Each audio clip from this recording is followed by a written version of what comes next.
कहानी की शुरुआत में हम देखते हैं एक ताकतवर आदमी फिनिश्ड और उसके चेले एंडी को। इस वक्त ये दोनों जंगल में बहुत बड़े जंगली सूअर को पकड़ने जा रहे थे जो लोगों की फसलों को बर्बाद कर रहा था। गांव वाले उससे बहुत तंग थे। इस खतरनाक जानवर के सामने भी फिनिश डरा नहीं। उसने एंडी से कहा कि सब मुझे हीरो मानते हैं, अगर मैंने इस सूअर को काबू में नहीं किया तो क्या इज्जत रह जाएगी मेरी। उसने हथियार उठाया और सूअर पर हमला किया, लेकिन इन छोटे हमलों से सूअर पर कोई भी असर। फिनिश की मदद के लिए एंडी ने भी अपने हथियार से सूअर पर हमला बोल दिया, लेकिन उसका हथियार सूअर की नाक में चला गया और वो नींद से जाग गया। अब सूअर गुस्से में आ गया और एंडी की ओर बढ़ा, लेकिन तभी फिनिश उसके आगे आ गया। उसे रोकने के लिए उसने पूरा जोर लगाया, लेकिन इस ताकतवर जानवर को रोक नहीं पाया। अपना थोड़ा सा जोर लगाकर ही सूअर ने फिनिश को हवा में उड़ा दिया और आखिर में वो नीचे आकर सूअर के ऊपर ही गिरा। इस सूअर को काबू में लाने के लिए एंडी ने फिनिश की तरफ एक रस्सी फेंकी। इससे ही फिनिश ने रस्सी पकड़ी। ये सूअर हवा में उड़ने लगा। फिनिश ने रस्सी कोई सूअर के दोनों पंखों और उसके सींग में बांध दिया, जिससे वो सूअर फिनिश के काबू में आ गया और फिनिश उसे अपने हिसाब से उड़ाने लगा। जल्द ही वो उसे उड़ाते हुए गांव में ले गया। जब गांव वालों ने देखा कि इतने बड़े जानवर को भी फिनिश अपने इशारों पे नचा रहा है, तो सब लोग उसके नाम की जय जयकार करने लगे। इन्हीं लोगों के बीच बाबा यागा नाम की एक जादूगरनी भी है। उसने फिनिश से कहा कि अगर तुम इतने ही ताकतवर हो तो साबित करके दिखाओ। उसके घर के आगे एक बड़ा पत्थर पानी को रोक रहा है, तो उसने फिनिश को पत्थर वहां से हटाने की चुनौती दी। फिनिश ने कहा कि मैं बहुत बड़ी बड़ी मुसीबतों का सामना कर चुका हूं और जादूगरनी ने उसे ये छोटा सा चैलेंज दिया है। वो अपनी बहादुरी के किस्से सुनाने लगा। याका ने कहा कि जब तक मैं अपनी आंखों से नहीं देखती मैं नहीं मानने वाली। यह सुनकर अब सब लोग हंस पड़े। फिनिश गुस्से में अपने घर चला गया। उसे यहाँ का पर बहुत गुस्सा आ रहा था, क्योंकि अब उसकी बहादुरी की तारीफ करने की बजाय लोग उसका मजाक उड़ा रहे हैं। अब वो अपनी ताकत को सबके सामने साबित करना चाहता था, जिससे लोग फिर से उसकी वाहवाही करने लगे। एंडी ने सलाह दी कि ऐसा करने का एक रास्ता है। सामने जो टावर है ना, ऐसा माना जाता है कि वहां एक राक्षस ने एक बेहद खूबसूरत लड़की को कैद कर रखा है और वो लड़की एक राजकुमारी है। अगर तुमने उस राक्षस को मारकर राजकुमारी को आजा कर दिया तो पूरी दुनिया में तुम्हारा नाम गूंजेगा। फिनिश ने तय कर लिया कि वो इस राक्षस से जरूर लड़ेगा। रात होते ही फिनिश और एंड यूज टावर की ओर निकल पड़े।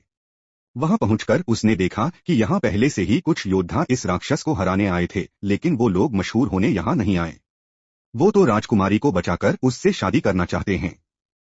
उन सब ने फिनिश से पूछा कि अगर उन्होंने मिलकर राक्षस को हरा दिया तो राजकुमारी किसे मिलेंगे। इस बात पर फिर इसने कहा कि मुझे नहीं चाहिए ये राजकुमारी, मैं तो बस यहाँ पे नाम कमाने आया हूँ। अलग जाकर फिनिश ने एंडी को बताया कि वो उस राक्षस को अकेले मारना चाहता है। ये वो सुबह का इंतजार नहीं करेगा। ये कहकर वो टावर के अंदर खिड़की से चला गया। अब पहुंचते ही फिनिश को वो खूबसूरत राजकुमारी मिली। उसने फिनिश से कहा कि क्या तुम भी मरने के लिए आए हो। फिनिश ने कहा कि मैं तुम्हें बचाने आया हूँ। यह सुनकर लड़की भाग के अंदर चली गई। उसे रोकने के लिए फिनिश ने उसका हाथ पकड़ लिया। राजकुमारी ने अपना हाथ छुड़ाया और एक पिलर के पीछे चली गई। तभी पीछे से एक सांप ने फिनिश पर हमला कर दिया। फिनिश इस सांप से लड़ने लगा। तभी फिनिश को समझ आया कि ये कोई आम सांप नहीं है, बल्कि उस राक्षस की पूंछ है जिससे लड़ने वो यहाँ आया है। ये देखकर उसने पहले तो राक्षस पर खूब हमले किए, लेकिन जब कोई बाहर काम नहीं आया तो फिनिश ने उस राक्षस की दुम यानी उसके सांप वाले मुंह को हाथ में पकड़ लिया और अपनी पूरी ताकत से सांप के मुंह को चीरने की कोशिश की। लेकिन जैसे ही फिनिश ने उसका मुंह अपने हाथों से खोला, सांप ने फिनिश की आंखों में थूक दिया और अब फिनिश को नजर आना बंद हो गया। वो अंधा हो गया। अंधा होने पर भी फिनिश ने हार नहीं मानी और अपने पैर से टटोलकर अपना हथियार ढूंढ लिया। फिनिश ने दोबारा उस राक्षस पर हमला किया, लेकिन वो राक्षस गायब हो गया। फिनिश ने इतने हमले किए कि टावर टूटने लगा। टावर टूटने के शोर से सभी योद्धा भी जाके वो सभी टावर से गिर रहे मलबे के पास आए। इन योद्धाओं को ना राजकुमारी दिखी ना ही राक्षस, बस दिखा तो मलबे के नीचे दबा हुआ फिनिश जो धीरे धीरे उठ रहा था। जब एंडी को पता चला कि फिनिश अपनी आंखें खो चुका है तो वो उसे वहां से ले जाकर घर छोड़ आया। फिनिश अपनी आंखों को खोकर बहुत गुस्से में था। वो बहुत चिड़चिड़ा हो गया था। उसकी ये हालत एंडी से देखी नहीं गई। एंडी मदद के लिए बाबा यागा के पास गया। उसने बाबा यागा को सब कुछ बताया कि फिनिश के साथ क्या हुआ, लेकिन बाबा यागा ने मदद करने से साफ मना कर दिया, क्योंकि जब वो मुसीबत में थी तो फिनिश ने भी उसकी मदद नहीं की थी। ये बात जब फिनिश को पता चली तो वो बहुत उदास हो गया। इसी तरह वक्त गुजरता रहा। अबंडी ने भी फिनिश्ड के पास आना बंद कर दिया था। वो अपने सारे काम बहुत मुश्किल से कर पाता। बाहर जाकर खाने पीने का सामान खरीद कर लाता, लेकिन बच्चे उसके फल चुरा लेते। अब उसके पैसे भी खत्म होने वाले थे। एक दिन एंडी फिनिश्ड के घर आया तो उसने गुस्से में एंडी से कहा कि उसके पास एंडी के लिए कोई काम नहीं है, तो तुम्हें काम करो, कुछ और ढूंढ लो। ये सुनकर एंडी वहां से चला गया। बीतते समय के साथ फिनिश्ड के सारे पैसे खत्म हो गए। अब वो दिन आ गया कि फिनिश्ड बाजार के सारे गले फल खाने लगा। ऐसे ही एक दिन जब उसे सड़ा गला फल भी नहीं मिला तो वो अपनी टोकरी लेकर बाजार में बैठा रहा। बाबा यागा वहां से गुजर ही रही थी कि तभी उसने फिनिश्ड को देखा तो उसने अपनी टोकरी से कुछ खाने का सामान फिनिश्ड की टोकरी में डाल दिया। इससे पहले ये दोनों कुछ बात करते गांव पर कुछ लुटेरों ने हमला कर दिया। ये लुटेरे गांव के लोगों को मारने लगे। फिनिश्ड देख तो नहीं सकता, लेकिन जिसे सुनाई दे रहा था कि कैसे लोग मर रहे हैं, तड़प रहे हैं। जैसे ही लुटेरे उसके पास आए उसने आवाज सुनकर वापस उन पर हमला किया। कुछ देख ना पाने के बावजूद भी सिर्फ आवाज के सहारे वो 2-3 डाकुओं से एक साथ रहा था। एक दूसरे डाकू ने फिनिश्ड पर रस्सी फेंकी, लेकिन फिनिश्ड ने ये रस्सी पकड़कर डाकू को घोड़े से नीचे गिरा दिया और फिर उसे अपनी तरफ खींचकर उसकी खूब धुलाई की। लेकिन कुछ डाकुओं ने पीछे से उस पर हमला किया और वो वहीं बेहोश हो गया। जब उसे होश आया तो शिप में था।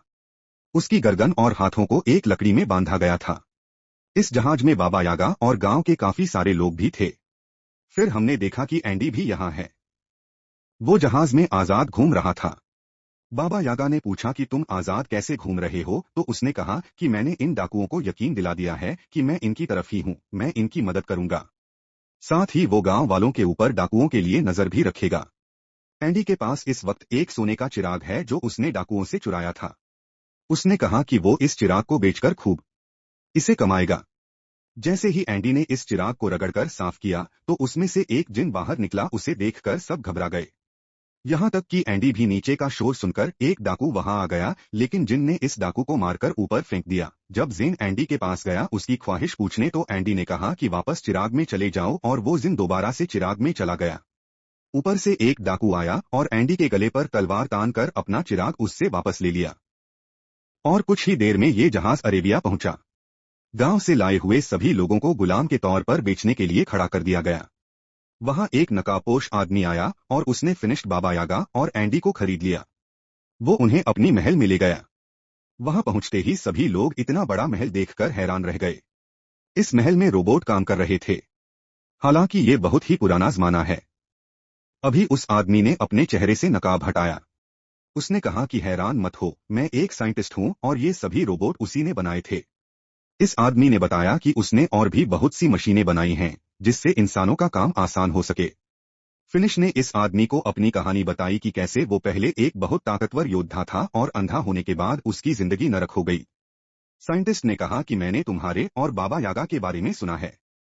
ये आदमी गुलामों को खरीदकर उन्हें आजाद कर देता है। जैसे ही खाने का वक्त हुआ साइंटिस्ट ने अपने रोबोट्स से खाना मंगवाया तो सब लोग बहुत दिन प्रेस हो गए। इन सबको लगा कि ये कोई जादू है, लेकिन साइंटिस्ट ने बताया कि ये कोई जादू वादू नहीं है। मैं पिछले 500 साल से इनके ऊपर काम कर रहा हूं। ये सुन यागा हैरान हो गई और कहा कि तुम 500 साल से इतने जवान कैसे हो। इस पर साइंटिस्ट ने कहा कि मैंने एक ऐसा केमिकल तैयार किया था जिसे पीकर लोग हमेशा के लिए जवान बने रह सकते हैं। अब वो उन तीनों को अपनी लैब दिखाने ले गया। वहां जाकर फिनिश ने पूछा कि तुमने ये केमिकल कैसे तैयार किया और क्या उसे पीकर मेरी आंखें भी वापस आ सकती है। साइंटिस्ट ने कहा कि उससे तो नहीं हो पाएगा, लेकिन मेरे पास एक दूसरी चीज है। उसने फिनिश्ड कोई चश्मा पहनाया जिससे उसे दोबारा सब कुछ दिखने लगा। साइंटिस्ट का मानना था ताकि साइंस की मदद से कोई भी चमत्कार किया जा सकता है और जो लोग जादू का इस्तेमाल करते हैं वो दुनिया को नुकसान पहुंचाते हैं। डेंटिस्ट को पता चला कि पास की एक पहाड़ी पर एक राक्षस है जो आम आदमियों को नुकसान पहुंचा रहा है। साइंटिस्ट ने कहा कि उसे तो पकड़ना ही होगा। जब ये बात फिनिश को पता चलेगी कि इस राक्षस का शेर जैसा मुंह है और सांप जैसी धूम, तो फिनिश तुरंत समझ गया कि ये तो वही राक्षस है जिसने उसे अंधा किया था। वेनिस ने साइंटिस्ट से कहा कि मैं भी साथ चलूंगा, मुझे उस राक्षस से बदला लेना है। लेकिन साइंटिस्ट उसकी जान को खतरे में नहीं डालना चाहता। इस पर फिनिश ने कहा कि आपने मेरी मदद की है, इसलिए मैं आपकी मदद करूंगा। इसके बाद साइंटिस्ट ने फिनिश्ड कोई गैजेट दिया जिसे अगर राक्षस के पास रखा जाए तो वो खुद ही उसमें कैद हो जाएगा। रात को बाबा यागाई साइंटिस्ट की लैब में घुस गई। वो यहाँ से उस केमिकल को पीना चाहती थी ताकि वो भी हमेशा जवान रहे, लेकिन साइंटिस्ट ने उसे पकड़ लिया और कहा कि अगर तुम लोग राक्षस को लाने में कामयाब हो गए तो मैं खुद ही तुम्हें उस केमिकल का थोड़ा हिस्सा दे दूंगा। अगले दिन जब वो सभी लोग जाने के लिए तैयार हुए तो साइंटिस्ट ने उन्हें अपनी स्पेसशिप दिखाई। मदद से वो वहां बहुत जल्दी पहुंच सकते हैं। उसने उन सबको उसे चलाना सिखाया। जाने से पहले साइंटिस्ट ने कहा कि मुझे वो राक्षस जिंदा चाहिए। साइंटिस्ट ने फिनिश्ड के हथियार को भी बेहतरीन बना दिया था। अब उसमें एक बटन था जिसे दबाते ही वो सब किया जा सकता है जो एक मामूली हथियार पहले नहीं कर पाता। अब उन्होंने उस उड़न तश्तरी में बैठकर अपना सफर शुरू किया और जल्द ही ये लोग उस पहाड़ी पर पहुंच गए जहां वो राक्षस है। काफी देर तक घूमने के बाद आखिरकार फिनिश्ड को उस राक्षस के पांव के निशान, वो निशान एक गुफा के अंदर जा रहे थे। फिनिश्ड ने साइंटिस्ट की मशीन इस गुफा के बाहर रख दी। फिनिश्ड जानता था कि उसे राक्षस को मारना नहीं है, सिर्फ कैद करना है। इसीलिए वो बड़े आराम से अंदर गया और अपने हथियार से राक्षस को ललकारा और फिर वो बाहर आ गया। जैसे ही वो बाहर आया तो उसका सर एक पेड़ से टकरा गया, जिससे वो वहीं पर बेहोश हो गया। राक्षस भी गुफा से बाहर निकल आया। इससे पहले राक्षस फिनिश्ड को कुछ नुकसान पहुंचा था। बाबा यागा ने जल्दी से उस मशीन को एक्टिवेट कर दिया। चीन के अंदर से बहुत सारी चीन बाहर आई और राक्षस को खींचकर अंदर ले गई। फिर यागा ने लिवर दोबारा से दबाया और मशीन बंद हो गई। कुछ ही देर में फिनिश्ड को भी होश आ गया और अब वो सब लोग मिलकर वापसी का सफर करने लगे। सफर बहुत लंबा था, इसीलिए ये लोग रात को बीच रास्ते में ही आराम करने लगे। रात को पिंजरे से फिनिश्ड को एक लड़की की आवाज सुनाई दी। वो पिंजरे को खोलने लगा। बाबा यागा ने उसे ऐसा करने से रोका, लेकिन वो नहीं रुका। जब पिंजरा खुला तो अंदर वही राजकुमारी थी जो टावर के अंदर फिनिश्ड को मिली थी। बाबा यागा ने कहा कि इसका मतलब ये राजकुमारी ही वो राक्षस है। यागा ने कहा कि इसे बाहर निकालना काफी खतरनाक हो सकता है, लेकिन फिनिश तुम की बात सुनने को तैयार ही नहीं था क्योंकि शहजादी पर उसका दिल आ गया था। जैसे ही फिनिश्ड ने राजकुमारी की तरफ हाथ बढ़ाया, सहगा ने उसे धक्का दे दिया और पिंजरे को बंद कर दिया। राजकुमारी ने बताया कि मैंने तुम्हारा हाथ इसलिए नहीं पकड़ा क्योंकि मेरे ऊपर एक शराब है। अगर कोई भी आदमी उसे छुएगा तो वो राक्षस में बदल जाएगी। राजकुमारी ने कहा कि मैं बुरी नहीं हूँ, वो तब तक किसी को नुकसान नहीं पहुंचाती जब तक सामने से कोई हमला ना करे ताकि मेरी वजह से किसी को नुकसान ना हो। मैं तो यहाँ अकेली पहाड़ों में रहती हूँ, लेकिन इंसान उसे यहाँ भी जीने नहीं देते। इसके बाद हमने देखा कि साइंटिस्ट ने एक किसान की बिल्ली चुराई थी। किसान ने से भीख मांगी कि ये बिल्ली किसी का कोई नुकसान नहीं करती बल्कि फायदा ही करती होगी। थोड़ा बहुत दरअसल रात को इस बिल्ली से लाइट निकलती थी जिससे आसपास रोशनी हो जाती, लेकिन साइंटिस्ट ने किसान की बात नहीं सुनी। उसने बिल्ली को अपनी मशीन के नीचे रखा। ये मशीन किसी भी चीज की जादुई शक्तियां को खींच लेती है और इसी तरह इस मशीन ने बिल्ली की जादुई ताकत भी खींच ली और फिर बिल्ली को जादू से केमिकल में बदल दिया, जिसे साइंटिस्ट ने अपनी तिजोरी में रख दिया। यहाँ साइंटिस्ट ने बहुत केमिकल्स पहले से इकट्ठा कर रखे थे। वहां राजकुमारी और फिनिश्ड एक दूसरे से प्यार करने लगे थे। बाबा यागा और अंडीन दोनों को कैद करके साइंटिस्ट के पास ले जाने लगे। ये लोग जब साइंटिस्ट के महल में पहुंचे तो दूर खड़े होकर ही साइंटिस्ट को देखने लगे। उन्होंने देखा कि साइंटिस्ट ने एक जादुई परिंदे का सारा जादू खींच लिया और उससे बने केमिकल को अपने रोबोट्स में डाल दिया। इसका मतलब था कि ये रोबोट साइंस से नहीं बल्कि जादू की मदद से चल रहे हैं। वो इन सारे केमिकल्स को सभी चीजों से निकाल रहा है। इसके बाद बाबा यागा बहुत गुस्से में उसके सामने पहुंची। उसने कहा कि तुम झूठे हो, ये रोबोट कोई आविष्कार नहीं है बल्कि जादू से चलने वाले पुतले हैं, जिसका मतलब है कि तुम्हारी उम्र भी जादू से ही लंबी हुई है। वो जादू जो साइंटिस्ट ने मासूम जानवरों को मारकर हासिल किया है। यह सुनकर साइंटिस्ट को गुस्सा आ गया और उसने कहा कि मेरा सच जो भी जान जाए वो जिंदा नहीं बचता। इसके बाद बाबा यागा और एंडी डरकर वहां से भागने लगे। बाबा यागा ने फिनिश्ड और शहजादी को भी आजाद कर, क्योंकि वो जान गई थी कि ये साइंटिस्ट इस राजकुमारी के साथ भी यही करेगा। राजकुमारी ने बताया कि वो साइंटिस्ट को जानती है, वो काफी समय से उसके पीछे पड़ा है। तभी साइंटिस्ट भी वहां पहुंच गया। उसने अपने सारे रोबोट्स को इकट्ठा कर लिया ताकि उनमें से कोई भी भाग ना पाए और फिर राजकुमारी के अंदर से भी उसके जादू को अपनी मशीन से खींचने लगा।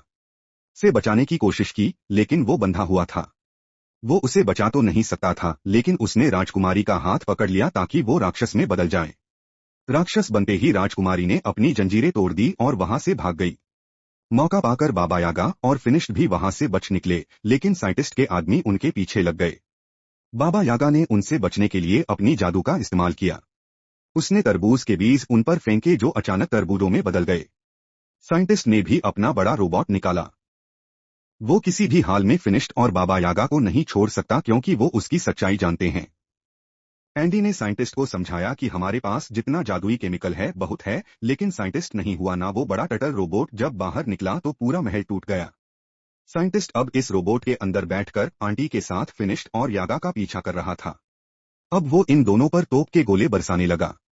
फिनिश्ड ने यागा से कहा कि तुम इसका ध्यान भटकाओ और के ऊपर चढ़कर इसे उल्टा करने की कोशिश करता हूं क्योंकि एक बार अगर ये बड़ा सा टटल उल्टा हो गया तो सीधा नहीं हो पाएगा। जैसे ही वो रोबोट यागा के सामने आया उसमें लगी मशीन यागा के अंदर के जादू को खींचने लगी, जिस वजह से यागा बिल्कुल बूढ़ी लगने लगी। ये देखकर फिनिश्ड को बहुत तरस आया, लेकिन जब तक वो साइंटिस्ट का ध्यान भटका रही थी फिनिश टर्टल के ऊपर चढ़ गया। जब साइंटिस्ट ने ये देखा तो उसने टर्टल के हाथ फैला दिए ताकि वो फिनिश्ड को नीचे फेंक सके। फिनिश्ड तो नहीं, लेकिन उसका चश्मा गिर गया। अब उसे दिखना बंद हो गया था। बाबा यागा ने जैसे ही ये देखा तो वो फिनिश्ड की मदद करने लगी। उसे बताने लगी कि कैसे लड़ना है, कहाँ जाना है। इतनी ही देर में राक्षस बनी हुई वो राजकुमारी वहां आ गई। उसे देखकर साइंटिस्ट डर गया। वहीं फिनिश्ड ने टटल के गले में जंजीर बांध दी और उसे उल्टा करने लगा, जिसके बाद टटल के अंदर मौजूद सारा जादुई केमिकल नीचे गिरने लगा। साइंटिस्ट ने अपने जादुई पंखों से वहां से बच निकलने की कोशिश की, लेकिन उसके जादुई पंखों ने काम नहीं किया और नीचे उस जादुई केमिकल में गिरकर मर गया। वहीं फिनिश्ड भी अब थककर बेहोश हो गया था। राजकुमारी उसे वहां गिरा हुआ देखकर रोने लगी क्योंकि उसे डर लग रहा था कि उसे कुछ हो तो नहीं गया। वो फिनिश्ड से सच्चे दिल से प्यार करने लगी थी। जैसे ही शहजादी के आंसू फिनिश्ड की आंखों में गिरे तो उसे अचानक ही होश आ गया। साथ ही उसकी नजर भी वापस आ गई थी। फिनिश ने उससे अपने प्यार का इजहार किया और हमेशा राजकुमारी के साथ रहने का वादा भी। लेकिन राजकुमारी ने कहा कि अपने श्राप की वजह से मैं तुम्हारे साथ नहीं रह सकती। फिनिश्ड उदास हो गया और अपने बाकी साथियों के साथ गांव वापस आ गया, लेकिन अभी भी वो राजकुमारी की याद में खोया हुआ था। जब बाबा आगाज दोबारा जवान होने का रास्ता ढूंढ रही थी तो उसे राजकुमारी की श्राप को तोड़ने का तरीका भी मिल गया। वो खुशी से फिनिश्ड के पास गई और ये खुशखबरी उसे दी। उसने बताया कि श्राप शहजादी को जानबूझकर